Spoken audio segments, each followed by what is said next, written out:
అసలు దేవుడు కూడా మన సొంత బుర్రను మనం వాడి ఏదో సాధిద్దామంటే ముఖం పగిలేటట్టు చేస్తాడు ఆయన కూడా. అసలు ఒప్పుకోడుగా. నా మేధాశక్తి ఉపయోగిస్తానంటే పక్కన పెట్టవా అంటాడు. ప్రభా నాకు మైండ్ పవర్ చాలా ఉంది ప్రభా, మస్తు ఐడియాలజీ ప్రభా, నాకెందుకు నీ ఐడియాలజీ అంటాడు. నా ఐడియాలజీలోకి నువ్వు రావాలి కానీ నీ ఐడియాలజీ బోర్డు ఐడియాలజీ నాకెందుకు. మీ తలంపులు నా తలంపులు వంటివి కావు, మీ త్రోవలు నా త్రోవల వంటివి కావు. నేను చెప్పలే. పని రాదంట, నాకు పనికిరాదు. మరి ఎట్టా? ఖాళీగాను అంటాడు. ఏం కావాలా? ఖాళీగా. మీకు 2 ఎగ్జాంపుల్స్ చెప్తా. ధర్మశాస్త్రములో నైపుణ్యత సాధించి గమలియలు పాదాల దగ్గర బాగా అవోపాసన పట్టినోడు ఎవరు? పెద్దగా చెప్పాలి. రాజారావా? పౌలా? సరే, పౌలు. చదువు సంధ్య లేకుండా వల భుజాన్ని వేసుకొని చిన్నప్పటి నుంచి చేపలు పట్టుకుంది ఎవరు? రైట్. ఇప్పుడు ధర్మశాస్త్రము ఎరిగిన పౌలుని ఎక్కడ వదిలితే వర్కౌట్ అయింది? ధర్మశాస్త్రం ఎరిగిన యూదుల దగ్గర వదిలితే వర్కౌట్ అయింది. ధర్మశాస్త్రం ఎరగని కాస్త అక్షర జ్ఞానం కూడా సరిగా లేనటువంటి పేతుర్ని అన్ని జనుల దగ్గర పంపిస్తే సరిపోయింది. ఎందుకంటే యూదులకు ఆన్సర్ చేయాలంటే ధర్మశాస్త్రాన్ని అవోపాసన బట్టి ఉండాలి. ఆ సత్తా పౌలుకుంది. ఆ విషయంలో పౌలుకున్నంత పట్టు పేతురుకు లేదు కదా. కానీ ఏం జరిగింది తెలుసా? పేతుర్నేమో యూదులు అసలు ఒప్పుకోరు పేతుర్ని. కావాలంటే అపోస్తల కార్యం 4 చూడండి. ఆ యూదులు పేతురు యోహానులు ఏమన్నారో చూడండి. ఆ యూదులు పేతురు యోహానుల్ని అపోస్తల కార్యం 4వ అధ్యాయం 1వ వచనం నుంచి మీరు చూడండి ఏమన్నారు.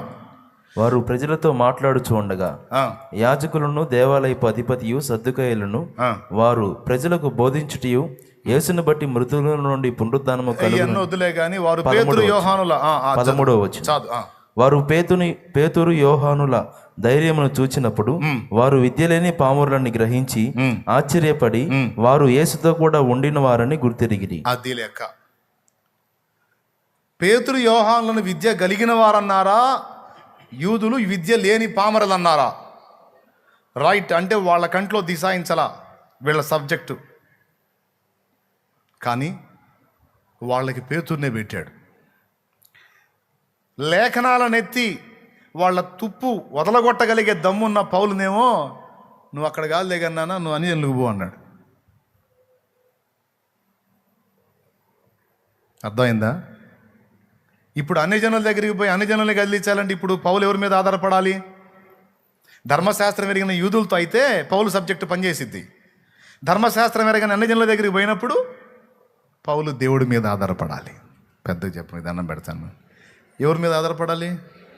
ఈ పిచ్చి గుంపుకి ఎట్ట జీవితం అర్థమైద్దు, నువ్వే నాకు బయలుపరచాయా అని ఏథెన్స్లో తిరిగితే ఆ తెలియబడడం దేవుని కానీ బలిపీఠం చూపిస్తే దాన్ని అడ్డం పెట్టి చెప్పాడు. లేకపోతే ఈ పిచ్చోళ్ళు వినరాయా, నాకేమో ధర్మశాస్త్రం తెలుసు, వీళ్ళ సోది నాకు తెలియదు, మరి ఎట్లా నాయనా వీళ్ళకి ఎట్లా చెప్పాలంటే అక్కడ ఆ పాయింట్లో దేవుని మీదే డిపెండ్ అవ్వాలి. ఇక పేతురు దగ్గరకు వచ్చేటప్పటికి ధర్మశాస్త్రం ఎరిగిన యూదులకు దేవుని గురించి చెప్పాలంటే పేతురికి ఎవరు దిక్కు? ఇప్పుడు ఏమయ్యా నాకేం తెలియదు, వీళ్ళేమో ధర్మశాస్త్రంలో మంచి ఆరితేరిన వాళ్ళు, లేఖనం ఎత్తానంటే నాకు 24 లేఖనాలు రివర్స్ చెబుతారు. ఇట్టంటి వాళ్ళ దగ్గర నన్ను పెట్టావు ఏంది నాయన? స్తోత్రం. అక్కడ పేతురు కూడా దేవుని మీదే ఆధారపడాలి. హల్లెలూయా. కాబట్టి విద్య కలిగిన వాడు తన విద్య మీద తాను డిపెండ్ కాకుండా దేవుని మీదే ఆధారపడాలని రివర్స్ పెట్టాడు అనమాట. అది ఎవరు ఎక్కడ పనికి వస్తారో అక్కడ పెట్టలా, ఎవరు ఎక్కడ పనికి రారో అక్కడ పెట్టి ఆ పనితనాన్ని దేవుడు తానే వారికి ఇచ్చి వాడుకున్నాడు.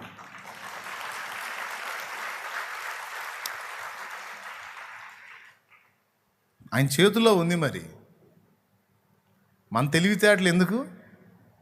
మన తెలివితేటలు ఎంత ఖాళీ అయితే అంత బాగుపడతాం మనం. మళ్ళీ చెప్పండి, మీరు చెప్పండి, పెద్దగా చెప్పండి. మన పనికి మాలిన తెలివితేటలు, ఈ లోక సంబంధం తెలివితేటలు ఎంత ఖాళీ అయితే అంత బాగుపడతాం. దేవుని తెలివి నేర్చుకుంటే అంత బాగుపడతాం, దేవునికి జ్ఞానాన్ని నేర్చుకుంటే అంత బాగుపడతాం. కొంతమంది దేవుని దగ్గరికి వచ్చి దేవుని జ్ఞానం వెంట కూడా సొంత తెలివిని ఉపయోగిస్తారు, అది నడవదు. ఓకే, ముఖ్యంగా దేవుని పనికి అసలు పనికిరాదు. దేవుని పనికి దేవుడు చెప్పిన మార్గాల్లో మనం ప్రయాణం చేయాలి, మన సొంత మార్గాల్లో కాదు. అది లెక్క. ఇక రెండవది, మీకు 2 ఎగ్జాంపుల్ చెప్తాను. రెండవది మోషే యెహోషువ. బాగా వినాలి, ఇది కూడా ఇంపార్టెంటే. మోషే యెహోషువ ఇద్దరిలో యుద్ధ నైపుణ్యం తెలిసినోడెవరు, తెలియనివాడెవరు? యుద్ధానికి ఎవరిని పంపించాడు? యెహోషువ, నువ్వు మన కొరకు మనుషుల్ని ఏర్పరిచి రెఫీదీం లోయలో అమాలేకీలను ఎదుర్కోయా, వాళ్ళతో యుద్ధం చేయన్నాడు. బాగా వినండి. యెహోషువని వెళ్ళమన్నాడు యుద్ధానికి. మోషే ఏమన్నాడు? నేను దేవుని కర్రను చేత పట్టుకొని కొండెక్కి కొండ మీద కూర్చుంటాను అన్నాడు. ఒక మాట చెప్పాలి, ఇప్పుడు యుద్ధ నైపుణ్యం తెలిసిన వాడు మోషేనా యెహోషువానా? మీరు చెప్పాలి, నాకు పెద్దగా చెప్పాలి. నాకు తెలుసు యెహోషువ అంటారని. యెహోషువాని ఎంతమంది ఒప్పుకుంటున్నారు చెప్పండి? నాకు తెలుసు మోషే అంటారని. మోషే అని ఎంతమంది ఒప్పుకుంటారు? చేతులు ఎత్తండి. యుద్ధ నైపుణ్యం తెలిసిన మోషే అదించండి. కాదన్న యెహోషువ అన్న, కాబట్టే కదా యుద్ధాన్ని పంపించాడు అన్నోళ్ళు చేతులు ఎత్తండి. ముదిరిపోయారండి మీరు.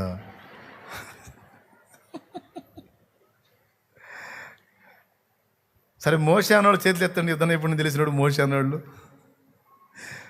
నేనే జారేసరికి పట్టేసుకున్నారు మీరు. అమ్మో బాబోయ్, కవర్ చేసినా సరే మళ్ళీ చెక్కలా మీరు నాకు. కరెక్ట్. ఐగుప్తీయుల సకల విద్యలను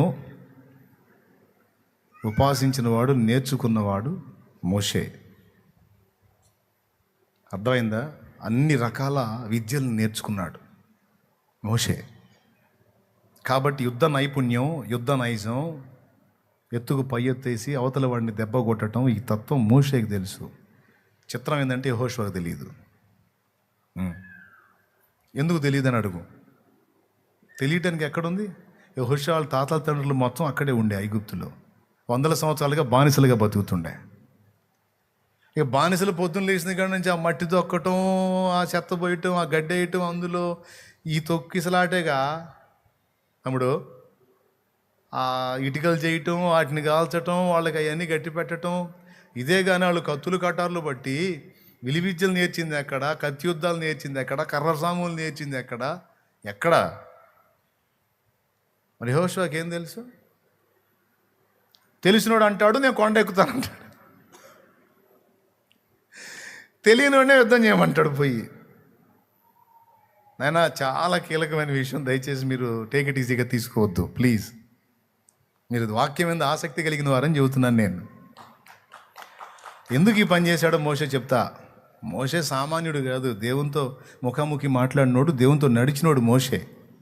ఒక మనుషుడు తన స్నేహితునితో మాట్లాడినట్టు దేవుడు మోషేతో ముఖాముఖి మాట్లాడాడని లేఖనం చెప్తుంది. అంతేకాదు, సాక్షాత్తు దేవుడే నా ఇల్లంతటిలో మిక్కిలి సాత్వికుడు, నమ్మకమైన మనుషుడు మోషేని గురించి దేవుడు సాక్ష్యం ఇచ్చాడు. మోషే చాలా జ్ఞానంగా ప్రవర్తించాడు అక్కడ. అమాలేకీయులు అంటే దుర్మార్గులైన మనుషులు. రక్తం తినడం ఇశ్రాయేలుకు నిషిద్ధం. అమాలేకీయుల పేరే రక్తము నాకిడివారు అని. ఇక ఒక రకంగా చెప్పాలంటే రక్త పిశాచులు అనమాట వాళ్ళు. అట్లాంటి దెయ్యం లాంటి వ్యక్తులు, అలాంటి వ్యక్తిత్వం కలిగిన వాళ్ళు. వారికి వాళ్ళకి శత్రుత్వం నడుస్తూనే ఉంది. సరే, పక్కన పెడతాం.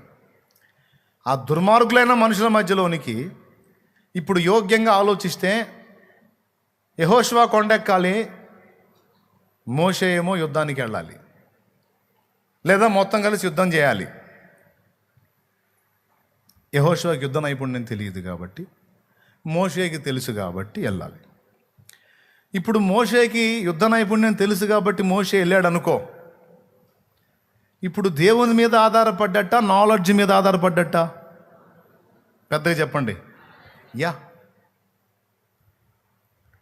తనకు తెలిసినటువంటి అనుభవం మీద, తన నైపుణ్యం మీద డిపెండ్ అయినట్టే. ఖచ్చితంగా అక్కడ ఓటమి ఎదురయ్యేది మోషే పోయినట్టయితే. అందుకని అనుభవం ఉన్నవాడేమో దేవుని కర్ర చేత పట్టుకొని, ఆయుధం పట్టుకోవాలా, దేవుని కర్ర చేత పట్టుకొని కొండెక్కాడు. అనుభవం లేని వాడినేమో రంగంలోకి దించాడు.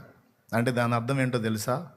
ఓ దేవా, అనుభవం కలిగిన నేను కొండ మీదకి నీ దగ్గరకు వచ్చా, ఏమాత్రం అందులో అనుభవం లేని మనుషులను అదిగో శత్రువుల మీదకి పంపుతున్నా, అనుభవం లేని వాళ్ళని పంపుతున్నానంటే అర్థం ఏంటో తెలుసా? ఇక నువ్వే వాళ్ళ మీద ఉండి ఆ విజయాన్ని దయచేయమని. అనుభవం లేనోళ్ళు వినండి బాగా, అనుభవం లేనోళ్ళు ఎటు చూస్తారు? ఫస్ట్ అనుభవం ఉన్న వ్యక్తి వైపు చూస్తారు. 2, ఆ వ్యక్తి చెక్కకపోతే దేవుడికి వెళ్ళి చూస్తారు.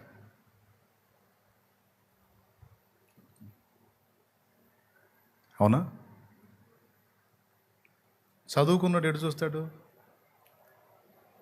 బస్సు మీద ఉన్న లెటర్స్ వైపు చూస్తాడు. చదువుకున్నాడు ఎటు చూస్తాడు? పొరపాటును కూడా పేర్లు చూడ్డు. చెప్పేవాడు ఎవడో వానికి వెళ్ళి చూస్తాడు. ఎందుకంటే లేదు, మరి వేరే ఆప్షన్ లేదు. అట్లాగే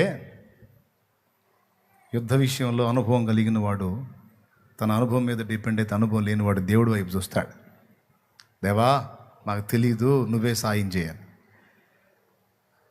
సాయం చేయని అప్పుడు కోరినప్పుడు తప్పకుండా దేవుడి హస్తం వాళ్ళకు తోడుగా ఉంటుంది.